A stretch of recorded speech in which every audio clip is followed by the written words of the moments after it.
الكريم محمد بن عبد الله وعلى آله وأصحابه أجمعين أما بعد فأعوذ بالله من الشيطان الرجيم بسم الله الرحمن الرحيم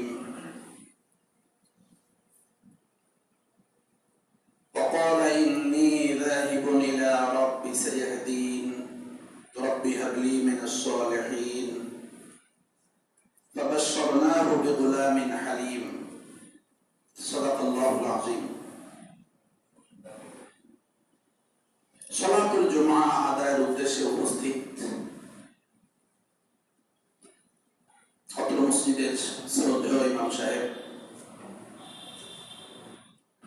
সম্মানিত মুসাল্লিবৃন্দ, আসসালামু আলাইকুম ওয়া রাহমাতুল্লাহি ওয়া বারাকাতুহু।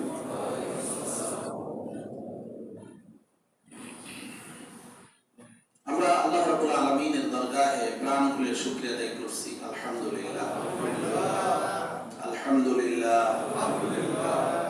করোনার করুণ পরিণতি এবং বাস্তবতাকে সামনে নিয়ে আমরা চলতেছি। এর ভেতর থেকে আল্লাহ রাব্বুল আলামিন আমাদেরকে সুস্থতার সাথে মসজিদে হাজির হওয়ার জন্য সুযোগ করে দিয়েছেন, সেজন্য আবারও শুকরিয়া আদায় করছি। আলহামদুলিল্লাহ। সম্মানিত হাজিরিন, দেখতে না দেখতে যুলকদ মাসের আজকে 27 তারিখ। তার মানে কুরবানি আমাদের সামনে খুবই কাছাকাছি এসে হাজির হয়েছে।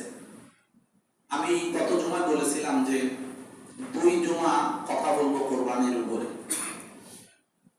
তো সেই হিসেবে আজকে কোরবানির উপরে কথা বলবো। আগামী জুমায়ও ইনশাআল্লাহ, যদি আল্লাহ তাআলা সুস্থ রাখেন আমাদের সকলকে।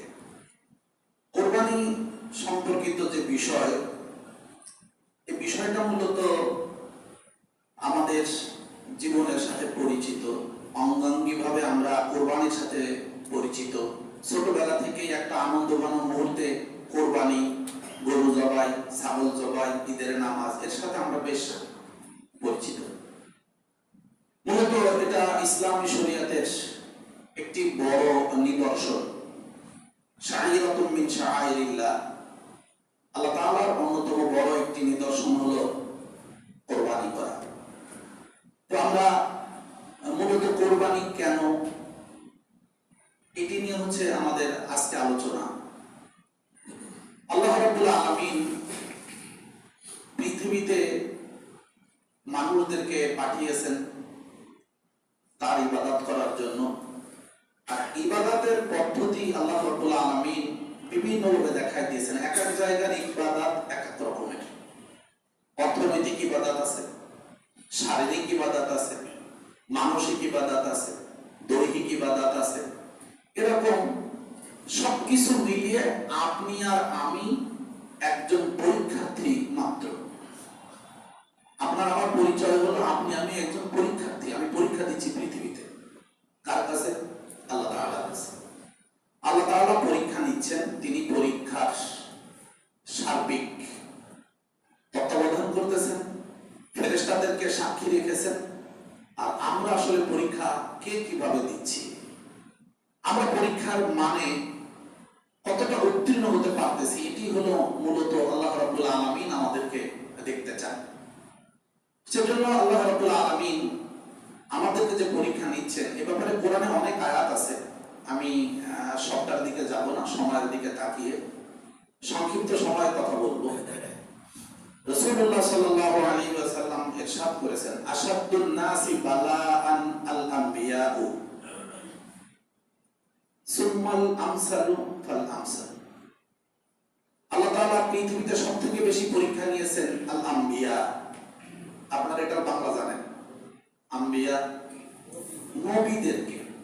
নাবিয়ুন এক বছর, বহু বছর, আম্বিয়া। আমাদের এলাকায় একটা মেয়ের নাম রাখছিল আম্বিয়া খাতুন। তো ছোটবেলায় বুঝতাম না, পরে লেখাপড়া করতে এসে দেখলাম যে একটা মেয়ে একাই অনেক নবী। এটা আমাদের দেশের মানুষেরা মনে করেছে যে এটা রাখা যায়, তো রাখছে। আম্বিয়াদেরকে আল্লাহ তাআলা সবথেকে বেশি পরীক্ষা করেছেন। সুম্মাল আমসালু, এরপরে যারা নবীদেরকে অনুসরণ করতে চেয়েছেন নবীদের অনুরূপ আল্লাহ তাদেরকে ওরকম পরীক্ষা করেছেন। তাহলে সব থেকে কঠিন পরীক্ষা নবীদের, তারপরে যারা নবীদের অনুসরণ করতে চেয়েছেন তাদের ওরকম পরীক্ষা। ফল আমসাল, ঠিক এভাবে চলতে থাকবে। যারা এই নবীদের আদর্শকে অনুসরণ করে চলবেন তাদেরকে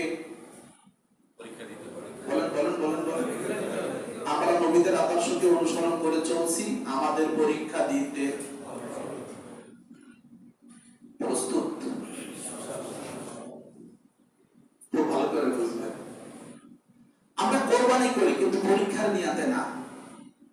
সেজন্যই আপনাদের খেদমতে আজকে আলোচনাটা নিয়ে আসতে চাই।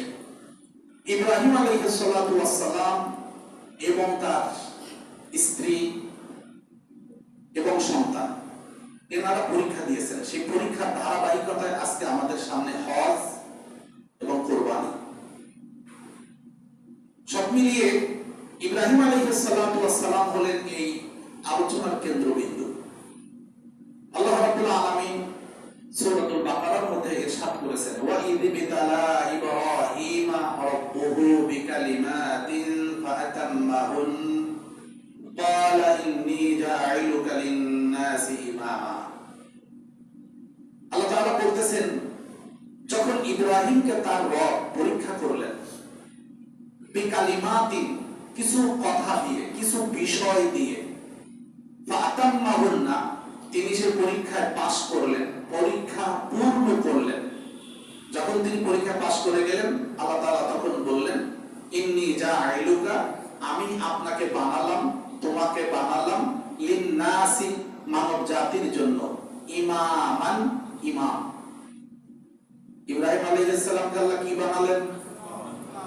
তাদের গোটা মানব জাতির ইমাম বানিয়ে দিলাম, কারণ তুমি পরীক্ষায় পাশ করেছো। তাহলে ইমাম হওয়া, ইমাম মানে মসজিদে আমরা যারা ইমামতি করতেছি এই ইমামতি না, এটা তো ইমামতে সুগরা। ইমামত দুই প্রকার, একটা হলো ইমামতে কুবরা আর একটা হলো ইমামতে সুগরা। আমরা মসজিদের যারা ইমাম হিসেবে দায়িত্ব পালন করি আমরা ইমামতে সুগরা করি। ইমামতে কুবরা হলো রাষ্ট্র যারা পরিচালনা করেন, গোটা বিশ্ব যারা পরিচালনা করেন, এলাকার চেয়ারম্যান ইমামতে কুবরা করেন, মেম্বার সাহেব, কাউন্সিলর সাহেব, এমপি সাহেব, এরা সবাই দায়িত্বশীল এক একজন ইমাম ইসলামী শরীয়তের দৃষ্টিতে। আল্লাহ তাআলা বললেন, ইন্নী জাঈলুকা লিন-নাসি ইমামা, আমি আপনাকে গোটা মানব জাতির ইমাম বানিয়ে দিলাম, কারণ আপনি পরীক্ষায় পাশ করেছেন।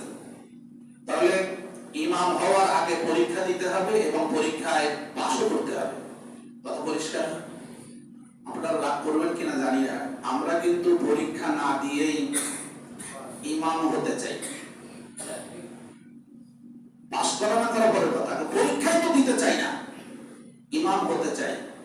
আর পরীক্ষায় পাশ না করা, পরীক্ষা না দেওয়া ছাত্ররা যদি ইমাম হন তাহলে ইমামতির দায়িত্ব পালন করা সম্ভব নয়। কথা বুঝেছেন তো? ছোট্ট করে দুই তিনটা কথা বলি কয়েক মিনিটের মধ্যে।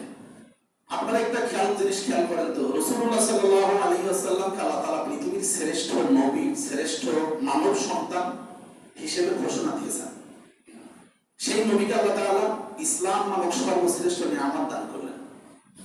যারা এটা গ্রহণ করলেন মক্কায়, তাদের উপরে মার খাওয়া, অত্যাচার, নির্যাতন হয়েছে, মূলত আল্লাহ পরীক্ষা নিয়েছেন। কি নিয়েছেন? পরীক্ষা। আল্লাহ কোরআনও তাই বলেছেন। মজার ব্যাপারটা এখানে দেখবেন, রাসূলুল্লাহ সাল্লাল্লাহু আলাইহি ওয়াসাল্লামকে আল্লাহ তাআলা মক্কা থেকে হিজরত করায় মদিনায় নিয়ে গেলেন। সাথে সাথে সাহাবায়ে কেরাম তাদেরকেও বললেন, তোমরাও সময় সুযোগ বসে মদিনায় চলে এসো। তারা মক্কা থেকে মদিনায় চলে গেলেন। আপনারা খুব গভীরভাবে একটু চিন্তা করে দেখুন তো, যারা মক্কা ছেড়ে মদিনায় গেলেন, কথাটা কি সহজ? বুঝে শুনে বলতেছেন তো? সহজ? তারা কি কি ছেড়েছেন? ইসলামকে, ঈমানকে টিকা রাখার প্রয়োজনে তারা প্রথম যে জিনিসটা ছেড়েছেন, আমি যে জিনিসটা বলি, আমরা যখন যুবক পুরুষ মানুষ আছি, যদিও বয়সে কিছু তারতম্য আছে, হালাল স্ত্রী ছেড়ে দিয়েছেন। সহজ? সহজ? আমরা একটু স্ত্রী সংস্পর্শে আসার জন্য ঢাকা থেকে রওনা করে বৃহস্পতিবারে অফিস করে রওনা করি, রাত 12টার সময় 3টার সময় বাসায় এসে ঢুকি, শুক্রবারে কোনো মতে একটু দেখা সাক্ষাৎ স্ত্রীর সাথে, একটু দুটো কথা বলে একটু খাবার খেয়ে আবার শনিবারে, এখন তো শনিবার ছুটি, যখন শনিবার ছুটি ছিল না আবার কর্মস্থলে গিয়েছি। এত শারীরিক কষ্ট, আর্থিক কষ্ট, মানসিক কষ্ট মেনে স্ত্রীর সাথে একটু দেখা করতে। চিন্তা করুন তো, রাসূলের এই সাহাবায়ে কেরামদেরকে আল্লাহ তাআলা পরীক্ষা নিয়েছেন যৌবনের, কিসের? যৌবনের পরীক্ষায় তারা উত্তীর্ণ হয়ে হালাল স্ত্রী ছেড়ে দিয়ে চলে গেছেন মদিনায় ঈমান রক্ষা করার জন্য। বলুন তো, তাদের সামনে হারাম স্ত্রী আসলে তারা কি তা গ্রহণ করবেন? না। পরীক্ষা হয়েছে। কি পরীক্ষা? যৌবনের পরীক্ষা। আমরা যাদেরকে দায়িত্ব দিচ্ছি তারা কি যৌবনের পরীক্ষা দিয়েছেন?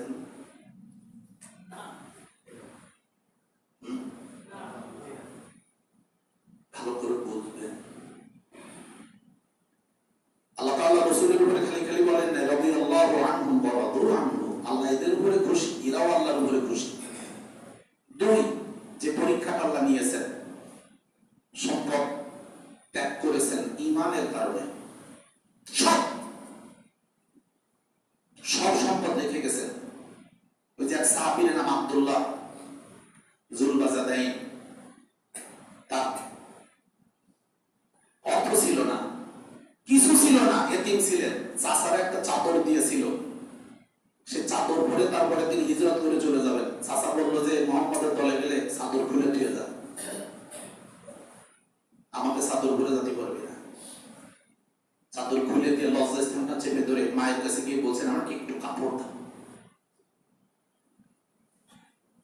শুনবেন না, নিজেদের জীবনে একটু ভাববেন। যারা নিজেদের হালাল সম্পদ ছেড়ে দিয়ে গেলেন ঈমান রক্ষার জন্য, রাষ্ট্রীয় দায়িত্ব যখন তারা মদিনায় হাতে পেলেন, মাথায় গমের বস্তা, এখানে কি বোমা মেরে গেঞ্জির ভিতর দিয়ে তলে বেল্ট দিয়ে গেঞ্জি বেঁধে, আপনারা জানেন তো যারা ওই জাহাজ থেকে গম উঠায়, এদের কিন্তু গম রেখে দেওয়ার একটা সুন্দর পদ্ধতি আছে। সেটা হলো তলে একটা বড় গেঞ্জি থাকে বেল্ট দিয়ে বাঁধা, আর বস্তার এই জায়গাতে বোমা মেরে এরকম লাগাতে, ওর ভিতর দিয়ে গম উঠতে থাকে, এরকম জ্বালা দিতে দিতে হাঁটে। তাতে করে যদি 80 কেজির যদি গমের বস্তা থাকে, তা যেতে যেতে 60 কেজি থাকে। বস্তা মেরে দিয়ে যাওয়ার সময় বেলটা খুলে এক জায়গায় ঢেলে দিয়ে দেয়, ওর একটা জায়গা আছে, তার তলে কাপড় চোপড় বিছানো থাকে, চলে যায়, ওই কটা বসে এক বস্তা রেখে দেয়। আপনারা কেমন কথা কিছু বুঝেছেন? রাসূলের সাহাবায়ে কেরামদেরকে কি পরীক্ষা দিতে হয়েছিল? রাসূলের কোন সাহাবায়ে কেরামের একটা গম এদিক ওদিক করার কোন প্রমাণ পেয়েছেন? ইতিহাস আমাদের ব্যাপারে কিন্তু ইহুদি খ্রিস্টানরা ইতিহাস কম লেখে নাই, কিন্তু তারা একটা সুস, ওমর রাদিয়াল্লাহু তাআলা আনহু যখন বিজয় হলো সেই খসরু পারভেজের পারস্য, সেখান থেকে কয়েকটা উটে ভরে সম্পদ নিয়ে আসছিলেন, মসজিদে নববীর উঠানে ঢেলে দিলেন। ওমর রাদিয়াল্লাহু খুঁটে খুঁটে দেখে বললেন সুস গুলো পাঠিয়েছে, সুস। তখন পাশে একজন সাহাবী উমরকে বললেন, আমিরুল মুমিনিন, আপনি জনগণের অধিকার খুঁটে খুঁটে দিয়েছেন, আর আপনার সাথে যারা দায়িত্ব পালন করছে তারাও আপনার কাছে তাদের অধিকারটা খুঁটে খুঁটে পৌঁছে দিয়েছে। বলেন তো কি হয়েছে? পরীক্ষা।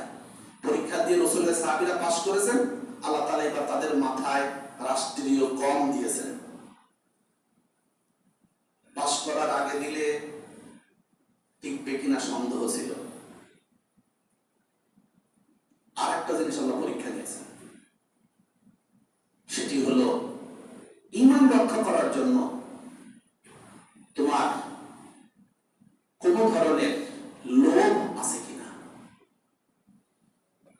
মক্কার কুরাইশরা অনেক লোভ দেখাতে চেয়েছিল, দিয়েছিল লোভ, কিন্তু তাদেরকে কোন লোভে আকৃষ্ট করা যায়? তারা পরীক্ষায় পাশ করেছিলেন। সাহাবায়ে কেরামদেরকে আল্লাহ তাআলা পৃথিবীতে সর্বোচ্চ মর্যাদা দিয়েছিলেন। কারণ কিন্তু একটাই, ঈমান আনার পরে তারা পরীক্ষা দিয়েছেন, আল্লাহ পরীক্ষা নিয়েছেন, পরীক্ষায় তারা পাশ করেছেন, আল্লাহ তাদের বিজয় দিয়েছেন। আমরা পরীক্ষাও দিতে চাই না, আমরা ইমামতি করতে চাই। কথা বুঝেছেন পরিষ্কার? চলো, ইব্রাহিম আলাইহিস সালামকে আল্লাহ তাআলা পরীক্ষা করেছেন। ওয়া وَإِذِ ابْتَلَى إِبْرَاهِيمَ رَبُّهُ بِكَلِمَاتٍ فَأَتَمَّهُنَّ আল্লাহ তাআলা ইব্রাহিম আলাইহিস সালামের ব্যাপারে বললেন, ইব্রাহিমকে তার রব পরীক্ষা নিয়েছেন, তিনি পরীক্ষায় পাস করেছেন। এখানে আল্লাহ তাআলা কতগুলো পরীক্ষা নিয়েছেন সবটা বলবো না, 10টা পরীক্ষার কথা তাফসীরের মধ্যে উল্লেখ আছে। একটা পরীক্ষা আপনাদের বলি।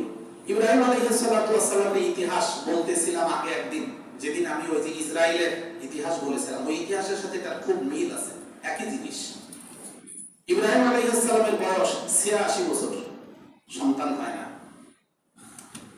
সন্তানের জন্য খুব মনের আকাঙ্ক্ষা। আমরা এখানে মনে হয় 86 বছর বয়সের তেমন দুই একজন থাকতে পারে, কি বলেন?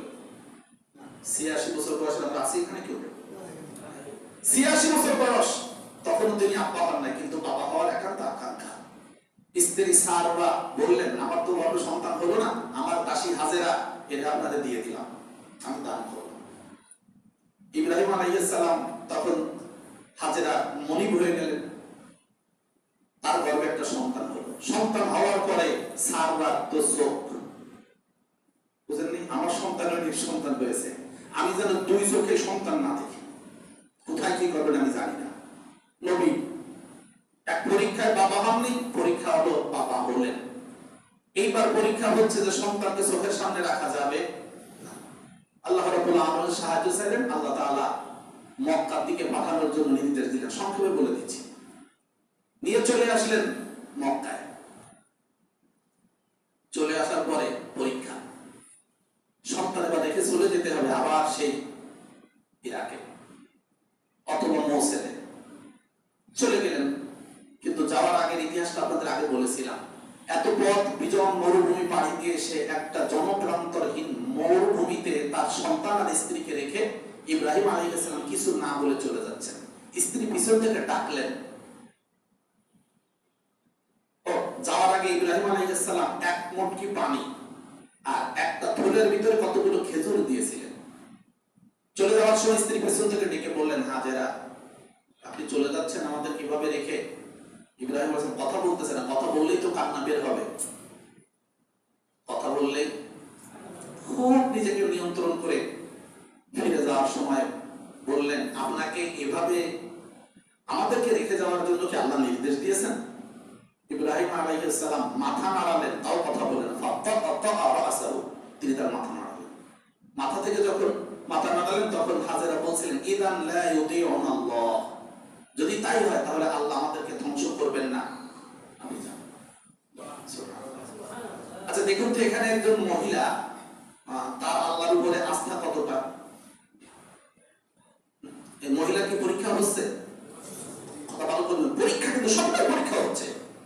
আমাদের স্ত্রীরা যদি এখন শুনতো যে 1 মাস বাড়ি থাকবে না, সাইড সব আছে, ডিপ ফ্রিজি গোশতও আছে, কিন্তু টুকটাক টুকটাক কোনো জিনিস হয়তো নেই, কি হতো বাকিটা বুঝবে। এই যে একজন দাসী মহিলার ভেতরে এতটা ইখলাস থাকতে পারে, যাকে আমরা বলছি দাসী, সেই দাসীর গর্ভে আল্লাহ নবী দিলেন। কেন? ওই মহিলা কলবের মধ্যে এত পরিমাণ তাকওয়া এবং আল্লাহর সাথে বন্ধুত্ব ছিল, যেটা আল্লাহ তাআলার কাছে পছন্দ হয়েছে।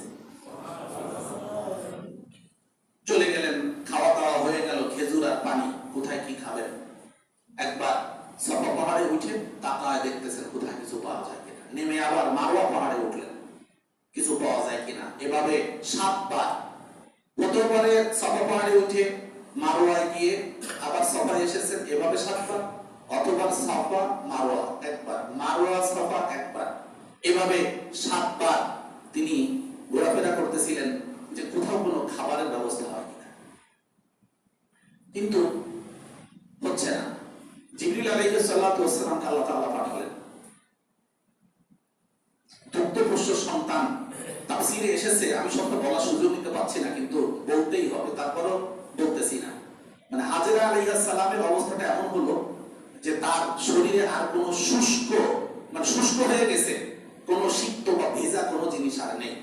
সন্তানটাকে তিনি খাবারের অভাবে সে জিহ্বাটা গালে ঢুকায় দিলেন যে তুই জিহ্বা থেকে একটু পানি চুষে নে, কিন্তু তাও জিহ্বায় পাওয়া যায়। বুকে দুধ ছিল, তাফসীরে আলাইহিস সালাম বললেন, যাও এটা কিছু করে নিয়ে আসো। সব পরিকল্পনা আল্লাহ তাআলা পরীক্ষার পরে পাস তো। যখন অস্থির তখন জিবরিল আলাইহিস সালাম আসলেন। তাফসীরে এসেছে জিবরিল আলাইহিস সালামের ডানা দিয়ে একটা বাড়ি দিলেন ইসমাঈল আলাইহিস সালামের পায়ের নিচে, তিনি যেখানে বসা ছিলেন। তিনিও পা নড়াচড়া করতেছিলেন। হাজেরা তাকায় দেখলেন মারওয়া পাহাড়ের উপর থেকে যে পানি উঠতেছে। দেখে তো উনি আনন্দে আত্মহারা দৌড়ে চলে আসলেন। আসার পরে তিনি চিন্তা করলেন পানি তো বাড়তেছে কেন। তখন তিনি কি করলেন, সেখান থেকে আগে তৃষ্ণা মেটানোর জন্য এক বোরাফা আরবিতে বলা হয়, পানি নিজে না খেয়ে সন্তানকে গালে তুলে দিলেন এবং নিজে খেলেন। খাওয়ার পর এবার তিনি পাথর দিয়ে বাদ দিচ্ছিলেন। তাফসীরে এসেছে যে যদি তিনি বাদ না দিতেন তাহলে এটা একটা বড় নদী হয়ে যেত, যা সমুদ্র পর্যন্ত পৌঁছে যেত। কিন্তু তিনি বাদ দিয়ে বুদ্ধিমত্তার কাজ করেছেন যে পানি তো অন্য জায়গায় যেতে দেওয়া যাবে না, এটা থাকতে হবে। পরবর্তীতে ওখানে পাখিরা পানির সন্ধান পেল, তারা উপর থেকে উঠতে লাগলো। জোরহুম গোত্রের লোকেরা ব্যবসা বাণিজ্যের জন্য এই পথ দিয়ে যাতায়াত করত। তারা ওখানে দেখে যে পাখি উঠতেছে। কি ব্যাপার, পাখি যেখানে ওঠে সেখানে পানি থাকে, না হলে মরি থাকে, মরি। তারা এসে দেখলো যে পানি। তখন তারা হাজেরার কাছে অনুমতি নিল যে আমরা এখানে কি থাকতে পারবো তোমার সাথে। বললেন থাকতে পারবো, কিন্তু পানির অধিকার কিন্তু আমার অনুমতি ছাড়া তোমার পানি নিতে পারবে না। তবে ঠিক আছে, পানি পাইলেই হবে, তুমি কি চাও এর বিনিময়। এইবার আল্লাহ তাআলা রিজিকের ফয়সালা করতে শুরু করলেন। দোয়া ইব্রাহিম আলাইহিস সালাম করেছেন সন্তানকে রেখে যাওয়ার সময়। সূরা ইব্রাহিম এর 37-38 নম্বর আয়াতে রব্বানা ইন্নী আসকানতু মিন যুররিয়্যাতি বিওয়াদিন গায়রি যী যার'ইন 'ইনদা বাইতিকাল মুহাররাম রব্বানা লিয়ুকিমুস সালাতা ফাজ'আল আফইদাতাম মিনান নাসি তাহবি ইলাইহিম ওয়ারযুকহুম। আল্লাহ, আমি আমার স্ত্রী আর সন্তানকে বিজন মরুভূমিতে রেখে যাচ্ছি, কোনো খাদ্য খাবারের ব্যবস্থা নেই, শুধু রেখে যাচ্ছি। তোমার ঘর আছে এখানে, এখানে তারা সালাত আদায় করবে, তুমি তাদের রিজিকের ফয়সালা করো। আল্লাহ তাআলা দোয়া কবুল করলেন, রিজিকের ফয়সালা হতে শুরু করলো। যাই হোক, ইব্রাহিম আলাইহিস সালাম ওখানে গেলেন, গিয়ে তারপরে আবার পরীক্ষা নিরীক্ষা চলতেছে, আগুনে পোড়া পড়া এইসব ব্যাপারও আছে। সেখান থেকে তিনি আবার আসলেন আল্লাহর নির্দেশে। যখন আসলেন তখন সন্তান একটু দৌড়াতে পারে। অধিকাংশ মুফাসসিররা লিখেছেন তখন তার এমন অবস্থা যে তার বয়স 13 বছর।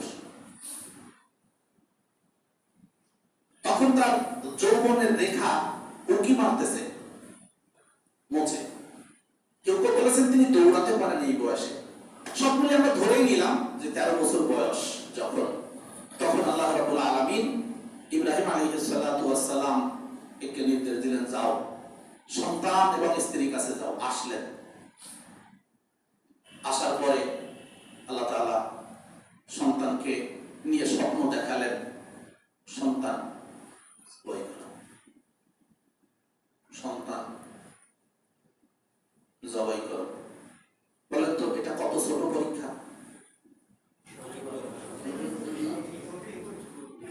কত কত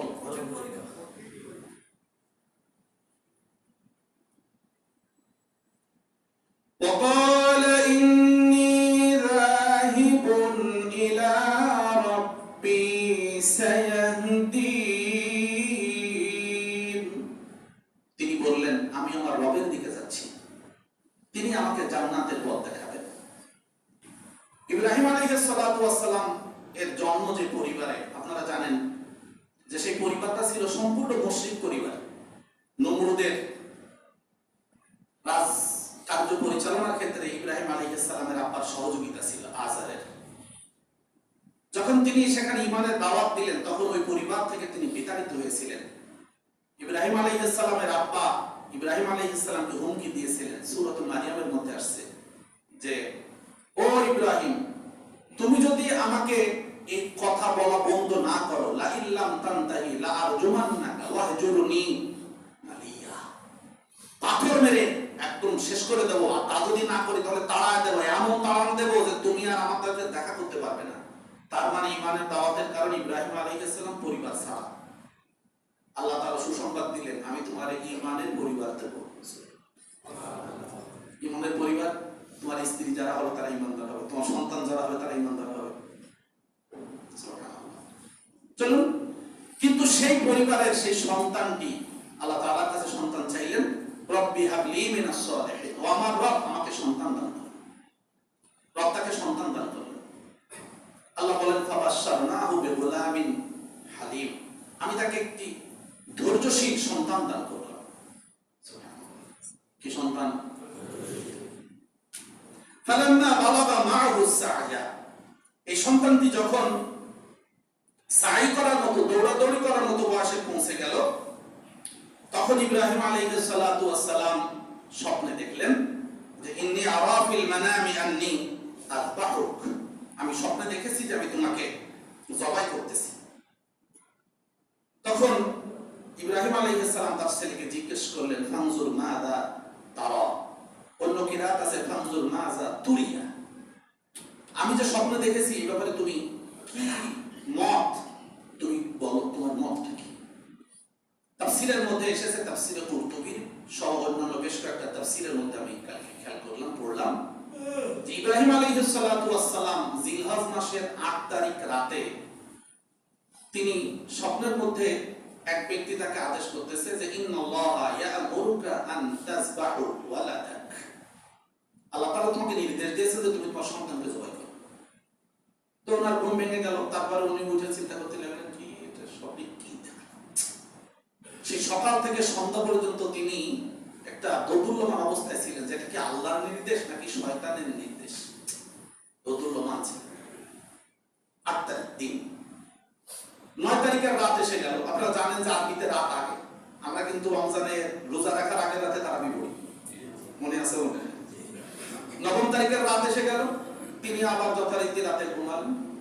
তিনি স্বপ্নের মধ্যে দেখতেছেন যে আবার ওই একই কথা, যে আল্লাহ তাআলা তোমাকে নির্দেশ দিয়েছেন তোমার সন্তানকে জবাই করার জন্য। তিনি চিন্তা করলেন যে পরে তিনি বুঝলেন যে দুই রাত যখন এইটা নিয়ে কথা হচ্ছে, তখন নিশ্চয়ই এটা আল্লাহ তাআলার নির্দেশ হতে পারে। মনের মধ্যে তখন একটু বুঝতেছেন পুরা, কিন্তু বলতেছেন না, এরকম একটা অবস্থা। 9 তারিখ, 10 তারিখ রাতে তিনি আবার ওই স্বপ্ন দেখলেন। তখন তিনি বুঝলেন যে আর দেরি করা যাবে না, আজকেই জবাই করে দিতে হবে। সেজন্য 8 তারিখ দিনকে বলা হয় ইয়াউমুত তারবিয়াহ, যেহেতু তিনি এই দিন একটা দোদুল্যমান ছিলেন। 9 তারিখকে বলা হয় ইয়াউমে আরাফা, যেদিন আমরা জানি যে হাজী সাহেবরা আরাফার দিনে আরাফার ময়দানে থাকেন। আমাদের জন্য একটা সুসংবাদ আছে, যারা আরাফার দিনে রোজা রাখে তাদের আল্লাহ তাআলা পূর্বের এবং পরের গুনাহ সগীরা মাফ করে দেন। পরের দিন হলো কোরবানির দিন, যেটাকে আমরা আরবিতে বলি ইয়াউমুন নাহার, আমাদের দেশে আমরা বলি কুরবানির দিন বা ঈদুল আজহার দিন। ইব্রাহিম আলাইহিস সালাতু ওয়াস সালাম এর ব্যাপারটা একটু আপনারা একটু চিন্তা ভাবনা করেন। এখানে আল্লাহ কোরআনে বললেন যে ছেলেকে যখন তিনি কথা বললেন নিশ্চিত হওয়ার পরে যে আমি স্বপ্ন দেখেছি তোমাকে জবাই করতেছি, তোমার কি মত? ছেলে উত্তরে বললেন, ইয়া আবাতি ফাআল মা তুমার, আপা যা দেখছেন তাই করুন, আপনাকে যা আদেশ করা হয়েছে আপনি তাই করুন, আমাকে জবাই করুন। সাতাজিদুনি ইনশাআল্লাহু মিনাস সাবিরিন, আশা করি আপনি আমাকে আল্লাহর অনুগ্রহে ধৈর্যশীলদের অন্তর্ভুক্ত পাবেন। সুবহানাল্লাহ বিহামদি। প্রিয় ভাইরা, আমরাও কিন্তু একটা পরিবারের সন্তান, নিশ্চিত। আপনারা একটু নিজেদেরকে মেলান তো, যদি আমাদের আব্বারা স্বপ্নে দেখতেন আর আমাদের বলতেন যে আমি স্বপ্নে দেখেছি যে তোমার আমি রাতে জবাই করতেছি এবং এটা আল্লাহর নির্দেশ, তোমার জবাই করতে হবে, তোমার কোরবানি করতে হবে, আমাদের সন্তানরা কি উত্তর দিত? আর আমরা আমাদের আব্বা আম্মাকে কি উত্তর দিতাম? আমি একই জায়গায় আমরা দুই পক্ষ, একবার সন্তান হিসেবে নিজেকে বিবেচনা করুন, আর একবার আব্বা হিসেবে বিবেচনা করুন। নির্দেশ আল্লাহ।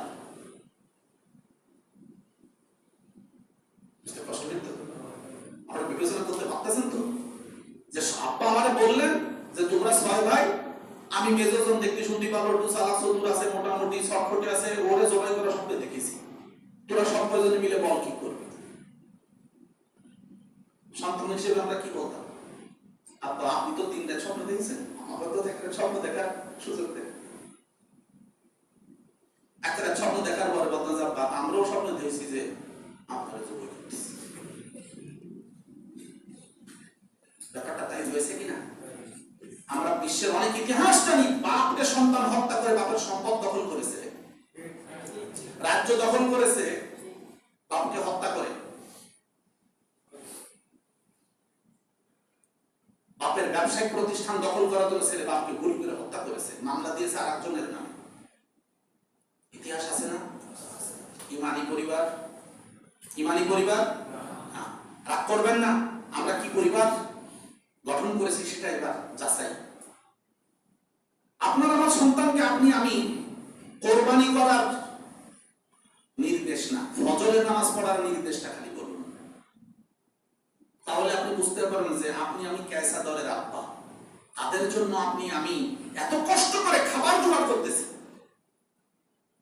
তাদের জন্য আমি আমার জীবনের সবকিছুকে পানি করে দিয়ে, রক্তকে পানি বানিয়ে দিয়ে আমি তাদের জন্য বাড়িতে দুমুঠো খাবার, ভালো খাবার, এসি, আরো তাদের লাক্সারিয়াস লাইফ লিড করার জন্য, তাদের বিলাসপ্রিয় জীবন যাপনের জন্য। অসংখ্য ঘটনা আপনারা নিজেরাই বলতে পারবেন। সন্তানের জন্য বাবারা না কি করে, সেই সন্তানকে আমি খালি বলুন যে আব্বা তুমি তোমার সন্তান ফজরের নামাজ জামাতে পড়তে হবে, ফজরের নামাজ উন্নত পড়ে কিন্তু ফজরের জামাতে পড়ে পারে না।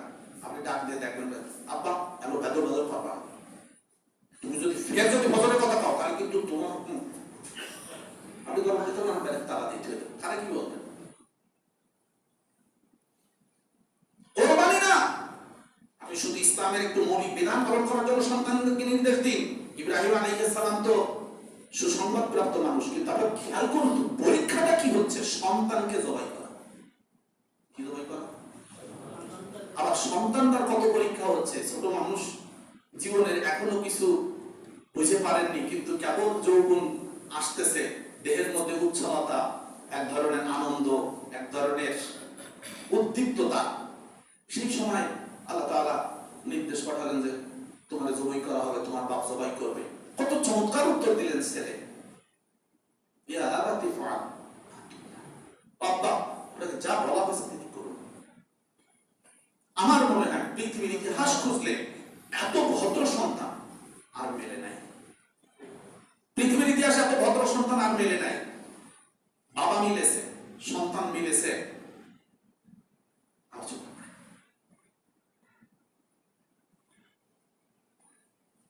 সাতাজিদুনি ইনশাআল্লাহ, বাবা ইনশাআল্লাহ, আল্লাহ যদি চায় আপনি আমাকে পাবেন মিনাস সাবিরিন, ধৈর্যশীল। আমি লড়বো না, আপনি জবাই করতে, আপনি জবাই করে দিলে যদি আমি জান্নাতি হতে পারি, আপনার জবাইটা আমার জন্য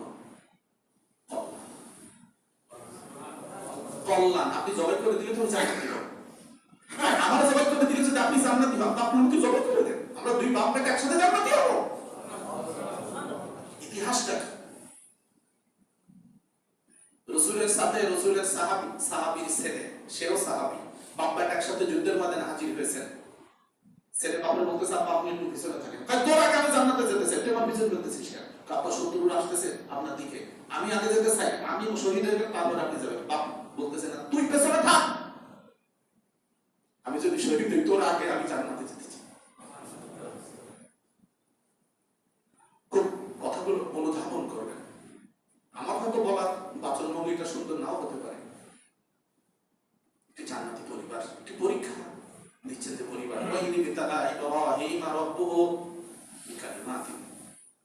আমাদের এই আলোচনাগুলো আমাদের বন্ধুদের শোনার প্রয়োজন ছিল। বলুন তো এই মায়ের কথা ব্যাপার, যে মায়ের সামনে বলতেছে তার বাবা যে আমি স্বপ্নে দেখেছি তোমার সন্তানকে আমি জবাই করতেছি, মায়ের অনুভূতিটা কি বলেন, একটু বলেন। মায়ের অনুভূতিটা কি? আপনি আপনার সন্তানকে ভালো মতো দাঁতে দুইটা পানি দিয়ে দেখেন, মা যতই আপনাকে বলুন তোমার ছেলে কিন্তু খুব অন্যায় করে, খুব দুষ্টুমি করে, তুমি জানো না, তুমি বাড়িতে গেলে যে কি করে, তাতে আমার মনে হয় যে পানি চলে তুমি করো। আপনি বলবেন ঠিক আছে আমি সাইজ করি। আপনি একদিন সন্তানকে ভালো মতো দুইটা পিটান দেবেন নিয়াত করে, একটা দিছেন, দ্বিতীয়টার আগে দেখবেন স্ত্রীর হাত করে মেরে ছিঁড়ে আনে মর্মের 32 বাঁধনে আছে মনে হয় এরকম কবি নজরুলের একটা কবিতার লাইন, ছিঁড়ে আনে মর্মের 32 বাঁধন, তখন এসে মাঝখানে দাঁড়ায়, সন্তানকে মারতে দেয় না। আমিও তো কোনো বাপের সন্তান, মায়ের সন্তান। আব্বা মারতে লাগলে আমার আম্মা আসতেন না, আব্বাকে খুব শ্রদ্ধা করতেন, কিন্তু আমার দাদিরে পাঠায় দিতেন যতদিন দাদি বেঁচে ছিলেন। আম্মা আপনি তাড়াতাড়ি যান, মারবেন। তা আমার দাদি তো আব্বার সে তুই আমার বোতারে মারিস, এত বড় সাহস তোরে কেটেছে, বেরো বাড়িতে বেরো। আম্মা আসতেন না, কিন্তু বুঝতাম আমার স্ত্রীও আছে, আমার সন্তান আছে। আমি মাঝে মধ্যে আমার সন্তানদের শাসন করার জন্য রসুলের হাদিস কিন্তু আমি পালন করি। রসুল বলছেন সন্তানদের শাসন করার জন্য একটা ব্যাগ ঝুলায় রাখবা ঘরে, লা তারফা আনহুম আশরাকা আদাবান, সন্তানদের ভদ্রতা শেখানোর একটা ব্যাগ কখনো উঠায় রাখবা না, ঝুলায় রাখবা। আমার বাসায় 2টা ব্যাগ আছে। বলুন তো কেন? সন্তানরা জানে একটা আর একটা যদি গুতগুতি করে,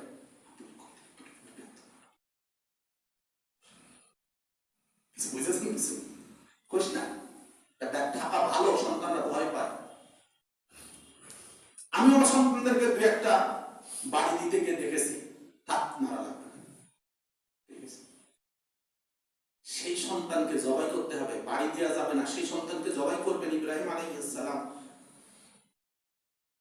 86 আর 13 যোগ করেন তো কত হয়? 99 বছর বয়সে সন্তান এর পিতা 13 বছরের সন্তানকে জবাই করবেন। একটু মিলান তো ইতিহাসটা কি, অতটা সহজ? এই মা তো প্রচন্ড ধৈর্যের পরিচয় দিয়েছেন।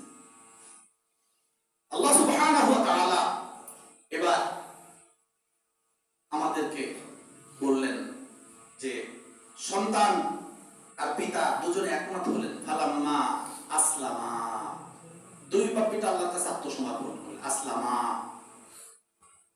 আত্মসমর্পণ করলেন, আতাল্লাহু লিল জাবিন, এবং ইব্রাহিম আলাইহিস সালাম তার সন্তানকে শোয়ায় দিলেন। জাবিন মানে তাক করে, জাবিনের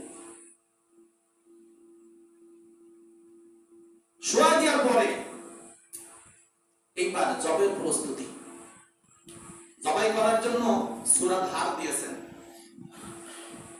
সেই সূরা দিয়ে যখন জবাই করার প্রস্তুতি নিলেন, তখন আল্লাহ রাব্বুল আলামিন ডাক দিলেন। জবাই কি হয়েছে না হয়েছে সেই ইতিহাস পরে। আল্লাহ তাআলা যখন দেখলেন যে জবাই করার জন্য শোয়ানো হয়ে গেছে, ছেলের হাত পা বাঁধা লাগবে না, তারপরও বেঁধেছেন, নিজের মুখে কাপড় বেঁধেছেন, ছুরি ধার দিয়েছেন, বিসমিল্লাহে আল্লাহু আকবার বলার জন্য প্রস্তুতি নিয়েছেন। তাহলে সব প্রস্তুত, আল্লাহর পরীক্ষা হয়ে গেছে। আল্লাহ বলেন পরীক্ষা দিয়ে ফেলেছি, তুমি জবাই দিয়ে ফেলবা। এত দূর যখন আসছো তখন আর তুমি ফিরবে না, তুমি জবাই দিয়ে ফেলবে। ওয়া নাদাইনাহু ইব্রাহিম, আমি ডাক দিলাম, ও ইব্রাহিম কত সাক্ষাৎ রইয়া, তুমি যা দেখেছো তা বাস্তবায়ন করে ফেলেছো। আল্লাহ তাআলা বলেছেন ফাদাইনাহু বিযিবহিন আযীম। ফাদাইনা, ফাদা মানে বিকল্প। আমরা রমজান মাসে রোজা রাখতে না পারলে বিকল্প যে জিনিসটা দেই তাকে আমরা আরবিতে বলি ফিদিয়া। আপনারা বুঝেছেন না? ফিদিয়া। রমজানে কেউ রোজা রাখতে না পারলে তার বিকল্প হিসেবে আমরা টাকা পয়সা গরিবদের দিই, তাকে আরবিতে কি বলা হয়? ফিদিয়া। ও ফাদাইনাহু, আমি ইসমাইলের পরিবর্তে আরেকটা বড় ধরনের জবাই করার ব্যবস্থা করে দিলাম। তারপরে জবাই হয়ে গেছে, তবে ইসমাইল না। ফাদাইনাহু বিযিবহিন আযীম। তাফসীরে জালালাইনের সম্মানিত লেখক জালালউদ্দিন মুহাল্লি রাহিমাহুল্লাহ তিনি বলেছেন ফাদাইনাহু বিযিবহিন আযীম, আই বিকাবশিন আযীম। একটা জান্নাতি দুম্বা আল্লাহ তাআলা সেখানে পাঠিয়ে দিলেন জিবরিল আলাইহিস সালামের মাধ্যমে। তিনি সেখানে শোয়া দিলেন, ইসমাইলকে সরাই নিয়ে গেলেন, জবাই হয়ে গেল। সম্মানিত হাজিরিন, ঘটনা আমরা জীবনে বহু শুনেছি। আমি ছোটবেলায় গল্প, এই কাহিনী পড়েছি, শুনেছি, কিন্তু মৌলিক বিষয়টা কি? আল্লাহ তাআলা যা বলবেন তাই পালন করার জন্য যারা সদা প্রস্তুত, তাদের কথা আল্লাহ তাআলা বলেছেন মুবাশশিরিল মুখবিতিন, সূরা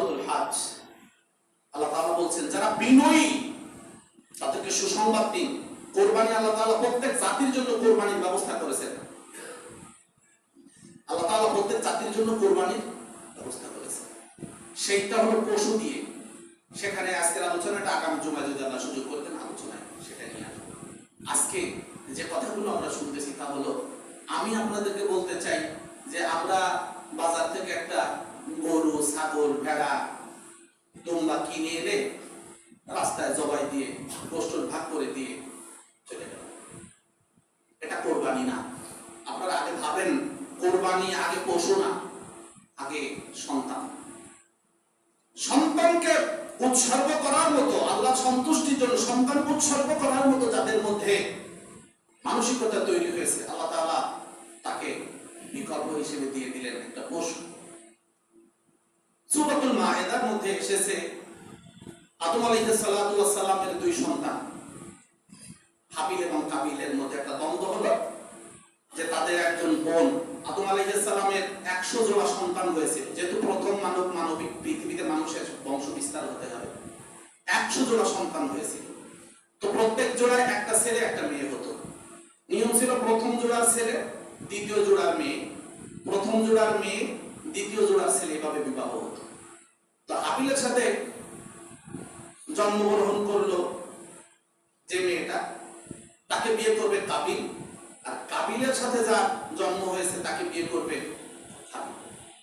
কিন্তু কাবিল বলল যে না, ও আমার সাথে জন্মগ্রহণ করেছে, চেহারা ছবি খুব ভালো, ওকে আমি বিয়ে করব। বিয়ে করার নির্দেশটা কার? আল্লাহ। যেহেতু কেবল পৃথিবীতে মানুষ, তখন ভাই বোনের বিয়ের বৈধতা ছিল।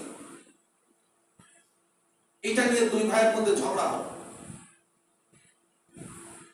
আল্লাহ তাআলার কাছে আদম আলাইহিস সালাম সমাধান চাইলেন, আল্লাহ আমি এখন কি করব? আল্লাহ তাআলা বললেন যে দুই ভাইয়ের কোরবানি করতে দাও।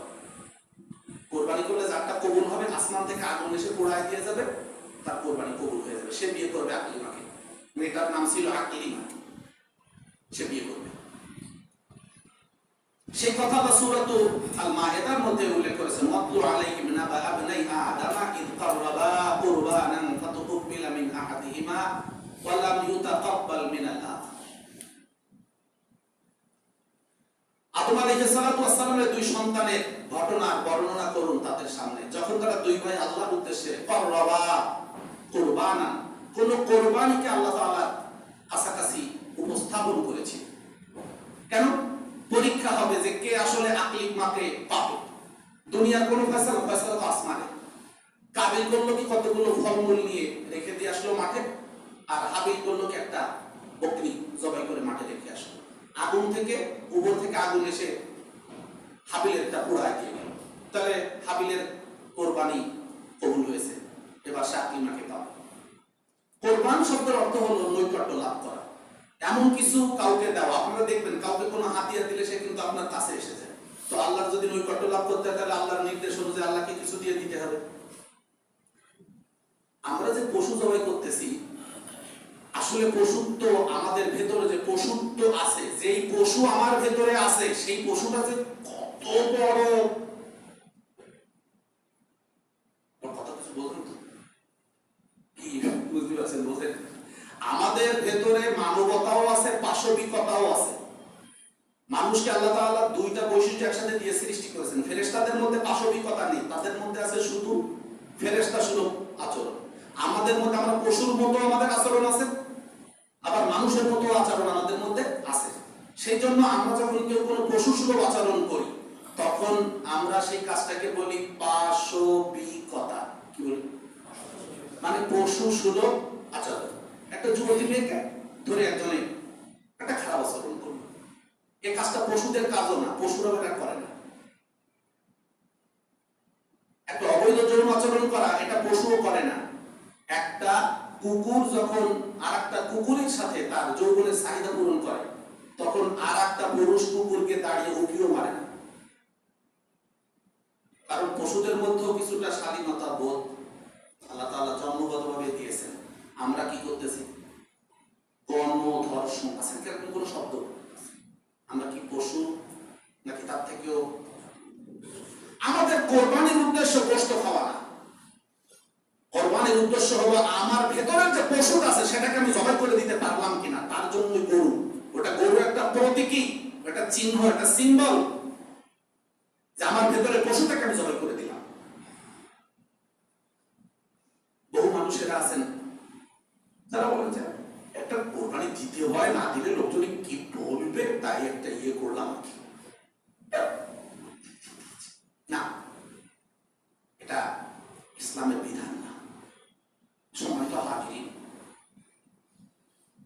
আমি আপনাদের খেদমতে যে কথাটি বলতে চাই, সেই কোরবানির ইতিহাসটা আমাদের সামনে। মূল উদ্দেশ্য হলো ইব্রাহিম আলাইহিস সালামের পরীক্ষা, আর সেই পরীক্ষার প্রশ্নপত্র হলেন ইসমাইল আলাইহিস সালাম। আজকে পরীক্ষা হলো আমাদের, আমরা ছাত্র পরীক্ষা দিচ্ছি। আমাদের আজকে পরীক্ষার প্রশ্নপত্র হলো আমাদের কলবের ভেতরে যে পশুত্ব আছে সেইটাকে আমরা বিদায় করে দিতে পারলাম কিনা। সেই জন্য একটা অর্থ দিয়ে, টাকা দিয়ে একটা গরু, ছাগল, ভেড়া, দুম্বা কিনে এনে আমরা প্রতীকী জবাই করতেছি, কিন্তু আমাদের বাসুকতা তো দূর হচ্ছে না। জুমার দিনে যদি ঈদ পড়ে যায়, কোরবানির ঈদ, বহু মানুষ আছে যারা জুমার নামাজ পড়ে না, গোশত কাটাকাটিতে ব্যস্ত থাকে, তাও যেমন তেমন ভাবে না, মাল কাঁচা দিয়ে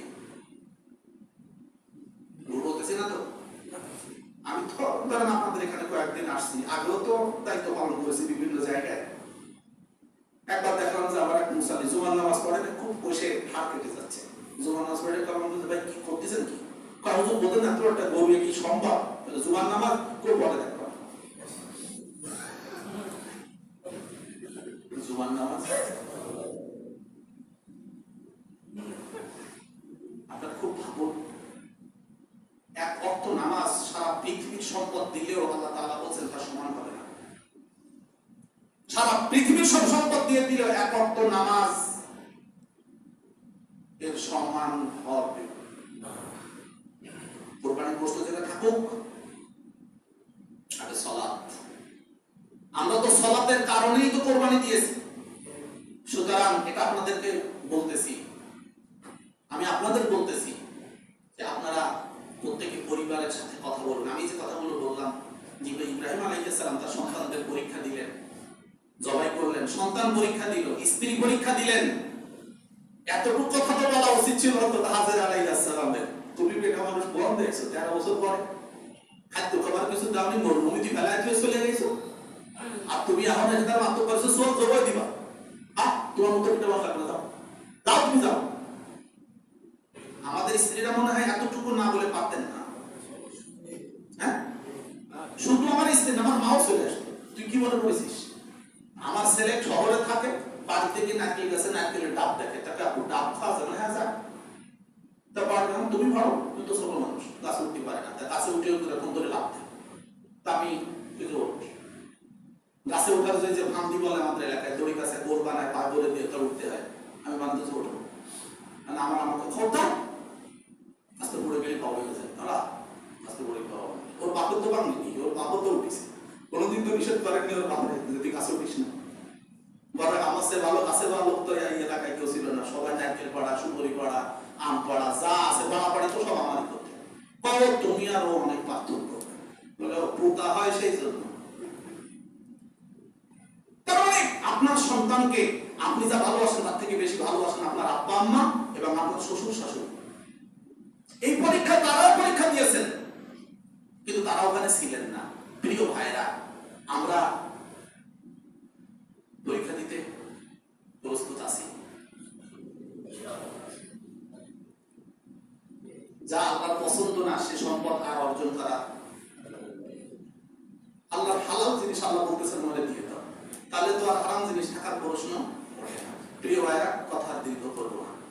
আমি মূলত আপনাদের কাছে পরীক্ষার ব্যাপারে কথা বলেছি। রাসূলের সাহাবায়ে কেরামদের কেমন পরীক্ষা হয়েছে আপনারা খেয়াল করেছেন, যে তাদের কত কঠোর পরীক্ষা দিয়েছেন। এটা আমি সংক্ষেপে বলেছি আপনাদের। এই পরীক্ষায় তারা পাশ করে তারপর রাষ্ট্রীয় বড় বড় দায়িত্ব পালন করেছেন, যা পৃথিবীর ইতিহাসে স্বর্ণের যুগ। রাসূল নিজে বলেছেন খায়রুল কুরুনে কারণী, আমরা দ্বিতীয় খুতবার মধ্যে পড়ি, সবথেকে উত্তম শতাব্দী হলো আমার শতাব্দী। কর্ণ মানে সেঞ্চুরিও, আমরা উর্দুতে অনুবাদ করেছি শতাব্দী, সেঞ্চুরি। খায়রুল কুরুনে কারণী, সবথেকে উত্তম যুগ হলো আমার যুগ। আমি যতদিন বেঁচে আছি এটা হলো সোনালী যুগ। সুম্মাল্লাযীনা ইয়ালুনাহুম, এরপরে যারা আসবে আমার সাহাবায়ে কেরাম, তাদের যুগ হবে সোনালী যুগ যতদিন তারা বেঁচে থাকবে। সুম্মাল্লাযীনা ইয়ালুনাহুম, এরপরে যারা আসবেন তাবিঈন, তাদের যুগ স্বর্ণের যুগ হবে, কারণ তারা পরীক্ষা দিয়েছেন, পাশ করেছেন। আসুন আমরা সামনের এই পরীক্ষায় শুধু একদিন না, সব সময় পরীক্ষা দিতে প্রস্তুত থাকি। আল্লাহ কবুল করুন। আর আজকে হলো 27 তারিখ জিলহজের। আপনাদের জন্য কয়েকটা পরামর্শ রয়েছে, সেটি হলো যারা কোরবানি করবেন তারা জিলহজ মাসের চাঁদ উঠলে আর নখ চুল কোরবানি না দেওয়া পর্যন্ত কাটবেন না। তাহলে সেই হিসেবে আপনাদের প্রস্তুত থাকতে হবে যে কখন চাঁদ উঠে যাচ্ছে ভাব, অন্তত 29 তারিখ জিলকদ মাসের, অর্থাৎ কালকে শনিবার রবিবার